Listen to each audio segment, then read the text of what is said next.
السلام علیکم ناظرین، اس ویڈیو کلپ میں آپ کو آئندہ 10 دن کی موسمی صورتحال کے بارے میں کچھ معلومات دی جاتی ہے۔ تو اگرچہ سب سے پہلے بات کریں تو دھند کی تو یہ 20 جنوری تک کنٹینیو کرے گی، البتہ 16 اور 18 جنوری کو جو بادل آئیں گے اس سے شمالی پہاڑی علاقوں میں ہلکی سی بارش اور برف باری ہونے کے امکانات ہیں۔ باقی میدانی علاقوں میں کچھ ہلکے پھلکے بادل ضرور آئیں گے، لیکن کوئی بارشی ایکٹیویٹی نظر نہیں آ رہی ہے۔ اس کے علاوہ اصل جو بارش ہے وہ تو 22 جنوری سے لے کر 24 جنوری تک ہے۔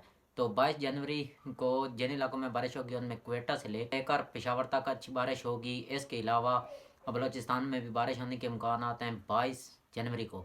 تو 23 جنوری کو پورے ملک میں کھل کر بارش ہونے کے امکانات ہیں، جس میں بلوچستان، سندھ، پنجاب کے زیادہ تر علاقے، اس کے علاوہ خیبر پختونخوا کے تقریباً سارے علاقوں میں اچھی بارش ہونے کے امکانات ہیں۔